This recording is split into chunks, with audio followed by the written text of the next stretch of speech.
Hello guys, आपके अपने YouTube channel में तरुणा पब्लिकेशंस में आपका स्वागत है।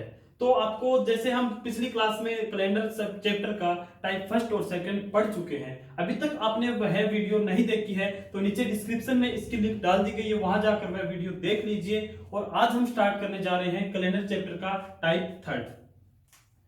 तो दोस्तों, टाइप थर्ड जो है मैं आपको पहले भी बता चुका हूं, हर क्वेश्चन में क्वेश्चन देखते ही समझ में आना चाहिए ये उस टाइप से उठाया गया है। तो उससे क्या है, क्वेश्चन में मतलब ज्यादा टाइम नहीं लगे। तो अब टाइप थर्ड स्टार्ट करने जा रहे हैं। Difference of year.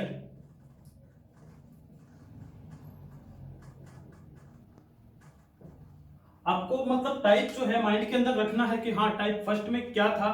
Type first में सिर्फ ये था कि पूरा पूरा एक साल का गैप दिया होगा, ठीक है। और टाइप सेकंड में अपन ने पढ़ा एक साल के अंदर ही दिन या फिर महीनों का गैप देकर डेट पूछी जाती है। और टाइप थर्ड को हम इस हिसाब से पढ़ेंगे कि टाइप मतलब साल जो है वो साल एक्स्ट्रा हो सकती है। पूरा पूरा डेट एक भी जैसी भी हो सकती है, अलग अलग भी हो सकती है, बट साल एक्स्ट्रा होंगी। डिफरेंस ऑफ ईयर, सालों का अंतर अधिक, एक से अधिक होगा। मतलब टाइप्स को अपन को समझ के चलना है कि हाँ ये अलग, मतलब एक से एक रिलेटेड करते जाना है कि उसमें ये था, ये डिफरेंस करना जरूरी है ताकि उससे कंफ्यूजन ना हो, ठीक है। तो डिफरेंस ऑफ ईयर, तो अब अपन जैसे एग्जांपल से मैं समझाता हूं आपको कि अपन में हम लेते हैं कि यहां जैसे 10 मार्च 2001, 10 मार्च 2001 को मंडे था, ठीक है। तो 10 मार्च 2010 को कौन सा वार होगा, ठीक है। तो मतलब यहां फर्क करना जरूरी है, फर्क के बिना हमें क्वेश्चन नहीं समझ में आएगा। पहले जो हमने पढ़ा था वहां तक एकदम पूरा एक साल का अंतर था, 2001 के बाद सीधा 2002 आ रहा था। बट यहाँ पे सीधा अंतर आ रहा है कि यहाँ सालों का अंतर एक से अधिक है, ठीक है। अधिक अंतर है, इसलिए अपन ये एक अलग टाइप में क्वेश्चन बनता है। इसको भी करने का एक प्रोसेस बता रहा हूं, ठीक है। एकदम इजीली, आप कुछ नहीं करना। जैसे आपको एक छोटा सा एक फॉर्मूला टाइप में बेस में करते हैं, जैसे वर्षों का अंतर, ठीक है। वर्षों का अंतर, उसके वर्षों के अंतर के अंदर जितना भी अंतर आया है वर्षों का, उसके अंदर नॉर्मल ईयर कितनी है, उसके अंदर लीप ईयर कितनी है, ठीक है। और नॉर्मल ईयर को गुणा करना है 1 से और लीप ईयर को गुणा करना है 2 से, ठीक है। जितना भी आता है उसको हम कर देंगे ऐड करने के बाद कोई भी वैल्यू मान लो x आई है, उसको डिवाइड करेंगे हम 7 से, ठीक है। 7 से डिवाइड करने के बाद रिमाइंडर जितना बचेगा उस रिमाइंडर को हम ऐड कर देंगे इस डे के अंदर, ठीक है। और जितना ऐड करने के जो डे आएगा वही हमारा आंसर होगा। अब जैसे इसी क्वेश्चन को हम इससे करते हैं, तो वर्षों का अंतर देखना क्या है, 2001 से 2010 तक हम गए हैं, मतलब वर्षों का अंतर कितना हुआ, 9। 10 में से 1 गया 9, ठीक है। वर्षों का अंतर 9, अब 9, इसमें देखना क्या है, नॉर्मल ईयर और लीप ईयर, ठीक। 2001 से हम चलते हैं 2010 तक, तो 2001 के बाद 2002, 2003, ठीक है, ये नॉर्मल ईयर है। लेकिन 2004 ये लीप ईयर है, तो मतलब 2004 लीप ईयर हुआ 1, उसके बाद आएगा 2008 लीप ईयर हुआ 2, मतलब लीप ईयर कितने आए, सिर्फ 2। तो लीप ईयर आए हैं 2, और तो नॉर्मल ईयर कितने होंगे, 9 टोटल है, उसमें से 2 तो लीप ईयर आ गए, तो नॉर्मल ईयर अपन होंगे 7। मैंने आपको बता दिया नॉर्मल ईयर को गुणा करना है 1 से और लीप ईयर को गुणा करना है 2 से, ठीक है। इसके बाद अपन को इसको करना है 7 प्लस 4, कितना आ गया, 11, ठीक है। ऐड कर दिया, फिर मैंने आपको बताया ऐड करने के बाद इसको हम डिवाइड करेंगे 7 से, 7 से डिवाइड करने के बाद 11, 11 को 7 से डिवाइड करते हैं तो रिमाइंडर बचता है 4, ओके। रिमाइंडर बचता है 4। अब इस 4 को अपन ऐड कर देंगे मंडे के अंदर, ठीक है। मंडे के अंदर 4 ऐड करते हैं, मंडे में ऐड करना है 4, तो मतलब क्या हो गया फिर अपन, मैं कल भी मैंने आपको समझाया था, एक कंफ्यूजन रहता है, इसको मतलब अच्छे से समझ के चलना है। मंडे के बाद जोड़ के चलना है ट्यूसडे, वेडनेसडे, थर्सडे और फ्राइडे, मतलब फ्राइडे आ गया चौथा दिन, उसी को हम वहीं पे छोड़ देते हैं, तो हमारा आंसर क्या हो जाएगा, फ्राइडे। बस कुछ नहीं था। अपन को ध्यान एक चीज ये रखनी है सिर्फ और सिर्फ कि नॉर्मल ईयर को 1 से गुणा करना है और लीप ईयर को 2 से गुणा करना है, उसी हिसाब से प्रोसेस है। रिमाइंडर है, यहाँ पूरा खेल इस कैलेंडर के अंदर रिमाइंडर पे बेस करता है, हर पूरा कैलेंडर रिमाइंडर पे, ठीक है। तो दूसरा एग्जांपल लेते हैं, इसी बेस के ऊपर दूसरा एग्जांपल लेते हैं इसी टाइप का, ठीक है। 10 जून 2005, 10 जून 2005 को मंडे था, 10 जून 2005 को मंडे था, तो 15 अक्टूबर 2022 को कौन सा वार होगा? 15 अक्टूबर 2022 को कौन सा दिन होगा? सबसे पहले हमें दिमाग में आ जाना चाहिए वर्षों का अंतर अधिक है, ठीक है, तो सीधा ही अधिक है, तो इसका मतलब ये टाइप थर्ड में चला गया। लेकिन इस क्वेश्चन में, पहले क्वेश्चन और इसमें डिफरेंस क्या है? उसमें 10 तारीख से लेके पूरा 10 तारीख का पूरे साल का गैप पूरा था, ठीक है, लेकिन यहाँ डेट चेंज है, तो इसके लिए तुमको एक छोटी सी अलग से एक चीज करनी होगी कि यहाँ पे एक एक्स्ट्रा डेट निकालनी होगी। जैसे 2005 से हम 2022 में आना होगा, 10 जून 2022, ये एक डेट निकालनी होगी। जैसे ये डेट निकल के आएगी, ठीक है, जैसे ये डेट निकल के आएगी अब उसी फॉर्मूले से, फिर उसके बाद हम 10 जून से 15 अक्टूबर में चले जाएंगे, टाइप 2 में जो हमने किया था, ठीक है। तो हमें पहले ये डेट निकालनी होगी, ठीक है। इस डेट के लिए वही फॉर्मूला यूज करना है। जैसे मैं अंतर बताता हूं आपको, 22 से 5 का, ठीक है, अंतर कितना हुआ वर्षों का अंतर? 17, ठीक है। अब 17 के अंदर अपन देखेंगे नॉर्मल ईयर कितनी है, लीप ईयर कितनी है। तो 2005 से हम चलते हैं, तो 2008, 2012, 2016, 2020, लीप ईयर कितने हुए? 4। तो लीप ईयर कितने हुए हमारे? 4। तो 17 में से 4 तो लीप ईयर हो गए, तो मतलब नॉर्मल ईयर कितने हुए? 13। मैंने आपको बताया कि नॉर्मल ईयर को गुणा करना है 1 से और लीप ईयर को गुणा करना है 2 से। ये बात ध्यान में रखनी है, 1 और 2 से। यहाँ बहुत बड़ा कंफ्यूजन हो रहा है, 2 को ऊपर वाले से गुणा कर देते हैं नॉर्मल ईयर से और 1 को लीप ईयर, तो वो गलती हो जाती है, ठीक है। करने के बाद यहाँ आ गया 13, 4 दूनी 8, 13 और 8 मैंने आपको बताया, इनको अपन को क्या करना है? जोड़ना है। 21, 21 के बाद यह आ गया, इसके बाद करना है 7 से डिवाइड। रिमाइंडर कितना बचा? 0 रिमाइंडर बचा।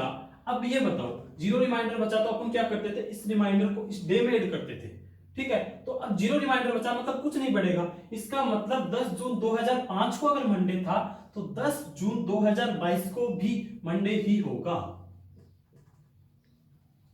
ठीक है। तो अब ये देखो, अब जो क्वेश्चन 10 जून 2022 की डेट हमारे पास आ गई, अब ये क्वेश्चन हमारे टाइप 2 में चला गया, ठीक है। मंथ का आ गया, उसी साल के अंदर है, मंथ के अंदर, तो उसी सेकंड टाइप में ये चला गया, तो हम उसको अब टाइप 2 से करेंगे। जैसे कि अब देखो, इसको करते हैं 10 जून, ठीक है। जून को कितने का होता है? 30 दिन का, तो 10 दिन तो इसमें चले गए, तो बचे कितने दिन? 20 दिन। मैं अब ये बोलता हूं, ये आपको मैंने बताया था, ये ध्यान रखना है, 20 लिखो या फिर इसमें हमने 7 से डिवाइड करने के बाद 14 तक पूरा जाता है, या 6 लिखो, एक ही बात है। प्रैक्टिस में अपन को 6 ही लिखना है। फिर हम बात करते हैं जून के बाद जाते हैं जुलाई में। जुलाई होता है 31 दिन का। 31 दिन में मतलब 7 का भाग देने के बाद 28 तक पूरा, उसके कोड होता है, फिक्स होता है ये, तो 3 लिख देते हैं जुलाई। अगस्त भी कितना होता है? 31 दिन का, तो उसके लिए भी 3 लिख देते हैं। सितंबर जो होता है वह होता है 30 दिन का, तो 2 लिख देते हैं। सितंबर के बाद अक्टूबर में जाते हैं तो पूरा नहीं लेना, अक्टूबर में सिर्फ 15 तारीख तक जाना है, तो 15 तारीख तक जाना है, तो सीधा अपन 15 लिख सकते हैं, या फिर 7 से डिवाइड करने के बाद रिमाइंडर बचता है 1 लिख सकते हैं। इसको पूरे को अपन 7 से डिवाइड करते हैं। ये कल टाइप 2 वाला ही क्वेश्चन है, अपन वहां कर चुके हैं, मैं आपको दोबारा बता रहा हूं यहाँ पे, ठीक है। तो अब हम इसको करते हैं, तो 7 से डिवाइड, 6 3 9, रिमाइंडर बचेगा 2, फिर 2 3 5 2 7, रिमाइंडर 0, और इसमें 1 रिमाइंडर, खुद 1 रिमाइंडर हो गया, मतलब रिमाइंडर बच रहा है 1, ठीक है। मैंने आपको बताया था रिमाइंडर क्या करना है, इसमें ऐड। तो मंडे में अगर अब मैं ऐड करता हूं 1, तो अपना आंसर क्या हो जाएगा? ट्यूसडे, ठीक है। बस ये क्वेश्चन यहाँ था, यहाँ कंफ्यूजन होता था कि यहाँ एक अपन को बस ध्यान रखने की बात ये थी कि इस अगली 2022 में जाने के लिए पहले 10 जून 2022 तक जाना पड़ेगा, फिर अपन टाइप 2 का वाला क्वेश्चन बना लेंगे और अपना ये आंसर आ जाएगा ट्यूसडे। बस इसके अलावा टाइप 3 में कुछ भी नहीं है। और लैंग्वेज वाले जो क्वेश्चन है इसी बेस के ऊपर है, जो अपन लास्ट में करेंगे, एक क्लास लेंगे लैंग्वेज वाले क्वेश्चन की। आप जितनी हो सके प्रैक्टिस करना, पूरी क्लासेस कैलेंडर की पूरी होने के बाद अपने आप को जज करना, फिर अगर कोई भी प्रॉब्लम हो तो कमेंट सेक्शन में बताना, हर एक चीज का रिप्लाई आपको दिया जाएगा, ठीक है। तो अब एक टाइप लेते हैं 4th, जो बहुत ही इंपॉर्टेंट टाइप है, कुछ नहीं है उसमें, लोग उस टाइप से बहुत डरते हैं कि वो कैलेंडर, उसमें कोड याद किया जाता है, बट अपन 5-5 6 फोन नंबर याद रख सकते हैं, तो वो तो एक कोड है, उसको कोई दिक्कत नहीं है। अपन एक नॉर्मली मैं आपको कोड याद करने की ट्रिक भी बताऊंगा, हर चीज उसको इजीली तरीके से अपन करेंगे। टाइप डाल देते हैं 4, ठीक है, सीधा डेट निकालना, कोई उसमें ईयर नहीं है, कुछ भी नहीं है, आपको कुछ भी पूछा जा सकता है। आप अपने घर पे जाके अपने पापा से जाओ और पूछो कि आपका बर्थडे इस डेट का था तो उस दिन वार क्या था, 15 अगस्त 1947 को वार क्या था, आने वाली 2022 में 30 जून को वार क्या होगा, कुछ भी डेट का अपन वार लगा सकते हैं। उसके लिए अपन को 2 से 3 मैं आपको कोड बता रहा हूँ, याद करने की ट्रिक बताऊंगा। वो देखो, छोटी सी चीज याद करने से बहुत सी मतलब हर एक डेट अपन निकाल सकते हैं। जैसे कि मैं आपको बताता हूँ, तो आपको मंथ के जो कोड है वो एक फोन नंबर की तरह मैं आपको याद करवाऊंगा, उसी वे में आपको याद करना है और याद रहेगा। ठीक है, तो जैसे जनवरी से लेकर अपन दिसंबर तक बात करते हैं तो 144, ठीक है, 025, 036 और 146, 146। ठीक है, कुछ नहीं करना है। जैसे 144 स्टार्टिंग में है, लास्ट में 146 है, बीच में 025, 036, इस हिसाब से याद कर सकते हैं। या फिर सीधा ही फोन नंबर की तरह 144, 025, 036, 146, इस तरह आप उनको मतलब ये कोड याद करने में आपको एक फॉर्मूला बताऊंगा, उसमें आप यूज में लेंगे। और फिर एक याद करना है सेंचुरी कोड। ठीक है, सेंचुरी कोड में आपको क्या करना है, जैसे कि 1800, 3 सेंचुरी मोस्टली अपन काम आएगी, 1800, 1900, 2000। ठीक है, इसे याद करने की ट्रिक क्या रहेगी, मतलब मनुष्य की बॉडी में हड्डी कितनी होती है, 206, तो बस ये रहेगा कोड इसका 206। इसका मतलब 1800 का कोड 2, 1900 का 0, 2000 का 6, ये कोड रहेगा। फिर एक कोड याद करेंगे, मतलब कोड क्या याद करना है, सैटरडे का ध्यान रखना है अपन को कि सैटरडे को क्या लिखेंगे, सैटरडे को लिखेंगे 0, क्योंकि अपन को पता है मतलब सप्ताह जो स्टार्ट होता है वो 1 से स्टार्ट होता है। ठीक है, तो सैटरडे का कोड क्या रहेगा, 0। तो उसके बाद संडे 1, उसके बाद मंडे 2, ट्यूसडे 3, वेडनेसडे 4 और थर्सडे 5 और फ्राइडे 6 और वापस सैटरडे। मतलब ये कोड क्या है, एक नंबर सीरीज में है सीधा। ठीक है, अब आपको मैं एक फॉर्मूला बताऊंगा, उस फॉर्मूले को अपन ये डिवाइड करना है किसी भी डेट पे, बस ये याद करना है एक फोन नंबर, इसमें याद करने कुछ है नहीं, 206 हड्डियां होती है, सैटरडे 0 होता है, बस इसके अलावा कुछ याद नहीं करना। अब मैं आपको एक फॉर्मूला बताने जा रहा हूं किसी भी डेट के लिए। ठीक है, तो अपना फॉर्मूला क्या रहेगा, जैसे भी अपने को कोई डेट दी होगी, ठीक है, तो वो डे कितने डे हैं प्लस सेंचुरी कोड जो यहां से निकल के आएगा, सी कोड मतलब सेंचुरी कोड। ठीक है, फिर आएगा मंथली कोड, मंथली कोड। ठीक है, एक ये लिखना है कि मतलब ईयर जो है, ईयर मैं आपको बता दूंगा, ईयर ऊपर की, और एक लिखनी है लीप ईयर, क्या रहेगा, लीप ईयर, और उसमें अपन को डिवाइड कर देंगे 7 से। ठीक है, बस ये क्या है, day, month, century code, year और लीप ईयर। ठीक है, अब एक क्वेश्चन लेते हैं, एग्जांपल के तौर पर समझते हैं। ठीक है, 23 जुलाई 2019 जैसे कोई एग्जांपल लिया, 23 जुलाई 2019, बस कुछ नहीं करना। अब जैसे जैसे ये कोड है इस फॉर्मूले के अंदर रखते जाएंगे। डे, डे क्या रहेगा, 23 जुलाई मतलब 23 जो है ये अपने डे है, तो अपन इसके अंदर रखते हैं 23। फिर आएगा मंथली कोड, तो मंथली कोड क्या है, जुलाई, जुलाई जाएंगे तो मंथ का कोड क्या रहेगा इसमें, 0, तो अपन यहाँ रख देंगे 0। फिर जाएंगे सेंचुरी कोड, सेंचुरी कौन सी देखी जाती है, जैसे 2019 है तो सेंचुरी रहेगी 2000, अगर जैसे 1957 होता तो वो सेंचुरी रहती 1900। ठीक है, तो यहाँ सेंचुरी रहेगी 2000, तो 2000 का कोड क्या है, 6 कर दे। फिर ईयर, ईयर कौन सी होती है, मतलब सेंचुरी 2000 है तो उसके बाद ऊपर 3000 तक कितनी ईयर है। ठीक है, तो ऊपर 2000 से ऊपर कितनी ईयर है, 19, तो सीधा वो लिख देंगे 19। अब आता है लीप ईयर, तो ये लीप ईयर क्या है कि अपन देखेंगे कि 2000 सेंचुरी के बाद 1900 ईयर है, उस ईयर के अंदर लीप ईयर कितनी आई है, तो देखो 2000 तो खुद चली गई, वो खुद एक लीप ईयर थी। उसके बाद आती है 2004, 2008, 2012, ठीक है, 2016, 2000 मतलब 4 जो है ये लीप ईयर आ गई, तो ये लीप ईयर अपन यहां लिखेंगे 4, 7 से देंगे भाग इसको, सीधा फिर अपन डिवाइड करते हैं, जैसे वो लगाते हैं सीधा ही अपन 23 में डिवाइड करते हैं 7 से, तो 23 में डिवाइड 21 बार पूरा पूरा जाता है, तो फिर रिमाइंडर कितना बचेगा वहां से 2, फिर 6 और 2 9, रिमाइंडर कितना बचेगा 6 और 2 सॉरी 8, रिमाइंडर कितना बचेगा 1। फिर 19 और 1 20, रिमाइंडर कितना बचेगा 6। ठीक है, 6 और 4 10, रिमाइंडर कितना बचेगा 3। मतलब रिमाइंडर टोटल यहां बच रहा है 3। कंफ्यूज होने की बात नहीं है, सीधा जोड़ के करोगे तो कैलकुलेशन ज्यादा होगी और कोई बात नहीं है। तो सीधा आप उनको देखना तो रिमाइंडर ही है, तो इसलिए एक एक संख्या में रिमाइंडर 3 बच रहा है। ठीक है, तो अब ये कहां देखना है रिमाइंडर का, यहां आ जाएंगे डे के अंदर। ठीक है, 3 मतलब 3 कौन सा डे होगा, ट्यूसडे, तो यही हमारा आंसर होगा ट्यूसडे। ठीक है, तो देखना क्या है, सिर्फ ये थोड़ा कोड सिस्टम तो फोन नंबर है, ये फॉर्मूला है, इसके अंदर सीधा सीधा रखना है। कोई भी डेट हो, किसी भी प्रकार की डेट हो, 1900 हो, सेंचुरी हो, 1800 तक की हो, ध्यान रखना है बस वो सेंचुरी लगा ली, ये देखना है कोड 206 और डे, इसके अलावा इसके अंदर कुछ नहीं है। ठीक है, अब आपको एक एग्जांपल और बताता हूं।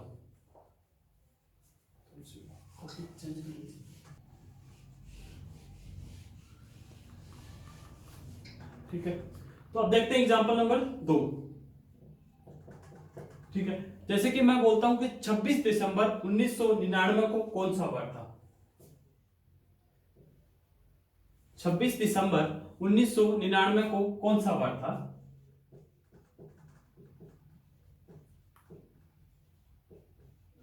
ठीक है, सीधा फॉर्मूला में लिखना है अपन को। फॉर्मूला क्या था, डे। डे मतलब यहां क्या आएगा 26। फिर उसके बाद था मंथली कोड, तो दिसंबर है, दिसंबर का मंथली कोड 6।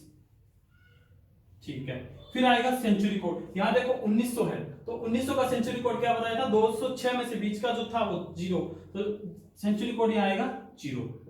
उसके बाद ईयर करते हैं, तो ईयर मैंने कहा था दो सेंचुरी के ठीक ऊपर वाली जितनी भी ईयर होती है, तो 1900 के बाद ऊपर ईयर कितनी जा रही है 99, तो ये 99 ऐसा कैसा। ठीक है, फिर अपन करते हैं लीप ईयर की बात। तो अब मैंने स्टार्टिंग में पहली जो क्लास थी उसके अंदर मैंने स्टार्टिंग में बताया था कि 99 के अंदर 24 लीप ईयर होते हैं, वो निकाला था अपने 1 से लेकर 100 तक में, तो 24 लीप ईयर यहां से। ठीक है, भाग दे देंगे 7 का, फिर वही 26 में दिया। ठीक है, 5 रिमाइंडर बचा, 5 और 1 6, 6 और 1 7, 0 रिमाइंडर बचा। 99 में देते हैं तो 3 रिमाइंडर बचा, 24 में देते हैं तो 3 रिमाइंडर बचा, मतलब ऑलराउंड रिमाइंडर बचता है यहां पर कितना 1 रिमाइंडर बचा। और ये एक मैंने आपको बताया था सैटरडे 0 है, तो संडे क्या होगा 1, तो संडे का कोड क्या था 1, इसका मतलब 1 है तो अपना दिन वार कौन सा होगा वो संडे। ठीक है, आई होप आपको ये समझ में आया होगा अच्छे से टाइप। ठीक है, इसको मतलब किसी भी डेट को अपन आराम से इस तरह निकाल सकते हैं, कुछ नहीं है, छोटे छोटे मतलब ये कोड याद करने, एक बार याद करोगे ना फोन नंबर की तरह कभी नहीं बोलोगे इसको।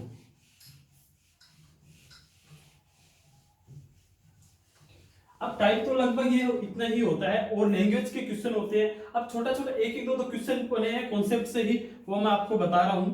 जैसे कि आपको सेम कैलेंडर पूछा जाता है कि अगर इस ईयर सेम कैलेंडर ये है तो इसके ठीक बाद सेम टू सेम कैलेंडर, मतलब इस तारीख को ये वार पड़ रहा है तो उसी तारीख को उस साल में कौन सा वार पड़ेगा। सेम कैलेंडर कैसे याद करते हैं, तो क्वेश्चन आता है सेम, कि सेम कैलेंडर कोई ईयर आपको दी जाती है और सेम कैलेंडर पूछा जाता है कि इस ईयर का सेम कैलेंडर कौन सा है। ठीक है, जैसे कि पूछे 2019 है और ये पूछा जाए कि इसका ठीक सेम कैलेंडर जो है कितने वर्षों बाद आएगा। ठीक है, तो इसका मैं आपको फिक्स जोड़ना भी है, लेकिन मैं एक फॉर्मूला बताता हूं, मतलब ऑप्शन से करने का।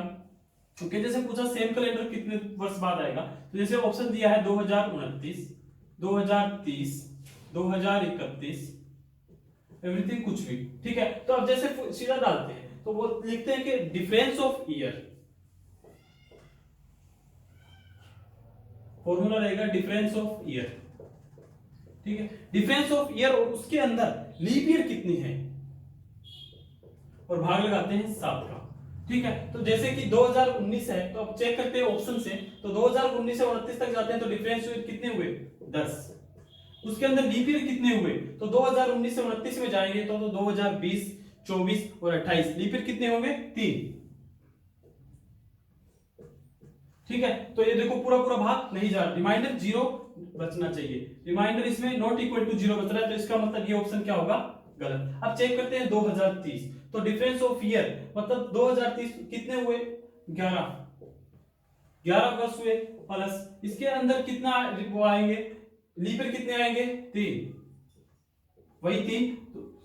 ठीक है, 7 का भाग लगाते हैं तो 14, इसमें रिमाइंडर 0 बच रहा है। ठीक है, रिमाइंडर 0 बच रहा है, मतलब इसका मतलब ये होगा, ये तो हुआ फॉर्मूला से, बट मतलब सीधा ही अपन जोड़ सकते हैं। जैसे कि लीप ईयर है, कोई भी लीप ईयर है और उसका सेम कैलेंडर अपन को पूछा जाता है, कोई भी लीप ईयर है उसका सेम कैलेंडर अपन को पूछा जाता है, ये आप नोट कर लें। सीधा लीप ईयर का सेम कैलेंडर आपको पूछना है तो जैसे उसमें सीधा 28 जोड़ देंगे।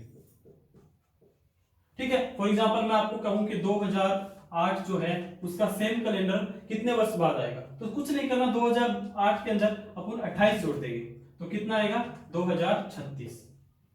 अपन कह सकते हैं कि 2036 में 2008 का सेम टू सेम कैलेंडर आएगा। इसी प्रकार अगर लीप ईयर से एक साल एक्स्ट्रा है, जैसे 2008 है तो 2009, तो आप ये नोट कर लो बस, लीप ईयर से नेक्स्ट ईयर है, ठीक है, तो उसमें अपन को क्या करना है, +6 करना है, +6 ऐड करना है। अब बात आती है नॉर्मल ईयर की, 2019 2011 कुछ भी नॉर्मल ईयर अगर है तो नॉर्मल ईयर के अंदर सिर्फ और सिर्फ अपन को 11 जोड़ना है। ठीक है, उसके बाद आती है लीप सेंचुरी, जैसे 2000, जिसमें मतलब 400 का पूरा पूरा भाग जाता है, तो लीप सेंचुरी की बात करते हैं। लीप सेंचुरी ईयर जो होती है उसके अंदर भी अपन 28 जोड़ देंगे। ठीक है, जैसे लीप ईयर के अंदर अपन 28 जोड़ते हैं, तो सेंचुरी, लीप ईयर सेंचुरी है तो उसमें भी 28 जोड़ देंगे, और नॉर्मल सेंचुरी है तो उसमें 6 जोड़ देंगे। ठीक है, ये होगा मतलब सेम कैलेंडर। बस एक क्वेश्चन आता है, इससे ज्यादा नहीं है, सीधा नॉर्मल क्वेश्चन से पूछा जाता है, और अगर ऑप्शन से करना चाहो तो आप इस तरीके से कर सकते। अब एसएससी में भी एक क्वेश्चन पूछा हुआ है, उसका एक छोटा सा कॉन्सेप्ट है, अलग ही कॉन्सेप्ट है, कुछ नहीं है, सेंचुरी डे निकालना। किसी भी सेंचुरी का हमें ये दे सकता है कि सेंचुरी का फर्स्ट दिन अगर ये है तो आखिरी दिन कौन सा होगा। अगर फर्स्ट दिन मतलब ये है, सेंचुरी के फिक्स होते हैं, सेंचुरी के फर्स्ट दिन जो है, जैसे मैं आपको बताता हूं, कोई भी सेंचुरी लेते हैं, ठीक है, तो उसका फर्स्ट दिन की बात करते हैं, फर्स्ट डे, इसका फिक्स होता है first day Monday, Saturday, Thursday और ट्यूसडे। मंडे, सैटरडे, थर्सडे और ट्यूसडे। ठीक है, ये किसी भी सेंचुरी में ये 4 दिन जो है, पहला दिन इन 4 से ही स्टार्ट होगा, इसके अलावा किसी भी कोई भी दिन से सेंचुरी स्टार्ट नहीं होती, हमेशा ध्यान रखना। बस इसी एक कॉन्सेप्ट पे एक क्वेश्चन आया था, तो बताओ अगर ये फर्स्ट दिन है तो लास्ट दिन कौन से होगा। एक जो मंडे है ये दोनों में आता है, ठीक है, ये लास्ट डे की बात है सेंचुरी की। मंडे जो है वो स्टार्ट भी हो सकती है सेंचुरी, और मंडे खत्म भी कर सकती है सेंचुरी। बाकी बचे जो है फ्राइडे बच गया, वेडनेसडे बच गया, ठीक है, फ्राइडे, वेडनेसडे और संडे। बस यही कॉन्सेप्ट है कि कोई भी सेंचुरी जो होती है वो इन 4 डेज से स्टार्ट होती है और इन 4 डेज से खत्म होती है, कभी भी इनसे लास्ट इसमें नहीं होगा, एक मंडे को छोड़कर। ठीक है, अब एक क्वेश्चन यही पूछा गया था कि कोई लीप ईयर दी गई, सेंचुरी दी गई थी, और उसमें ये चारों ऑप्शन दिए थे कि कौन से इसमें फर्स्ट दिन होगा। तो ये चारों ऑप्शन देने के बाद ये फर्स्ट नहीं हो सकता, देखो इसमें नहीं है, ये भी फर्स्ट नहीं हो सकता, ये भी फर्स्ट नहीं हो सकता, उसमें मंडे था, और मंडे तो दोनों में ही होता है, फर्स्ट भी होता है लास्ट भी होता है, इसलिए मंडे उसका सही ऑप्शन होगा।